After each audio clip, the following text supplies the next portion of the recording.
హౌస్‌లో ప్రస్తుతం పెళ్లి చూపులు కాన్సెప్ట్ రన్ అవుతుంది. ఇక పెళ్లి చూపులు ప్రోగ్రామ్‌లో గౌతమ్‌కి మరియు రోహిణికి పెళ్లి చూపులు జరుగుతున్నాయి. అవినాష్ అలానే విష్ణుప్రియ, గౌతమ్ ఒక ఫ్యామిలీ మెంబర్స్‌గా పెళ్లి కొడుకు ఫ్యామిలీగా వస్తారు.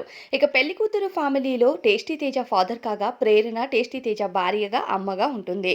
ఇక యష్మి రెండవ కూతురు, పృథ్వీ మూడవ కొడుకుగా అలానే రోహిణి పెద్ద కూతురుగా ఉంటే రోహిణికి పెళ్లి చూపులని చెప్పి విష్ణుప్రియ అలానే అవినాష్ వీళ్ళంతా వస్తారు. విష్ణుప్రియ, అవినాష్‌కి పెళ్లి కూతురు రోహిణి అని తెలిసినా గౌతమ్‌కి మాత్రం రోహిణి పెళ్లి కూతురు అనుకోడు.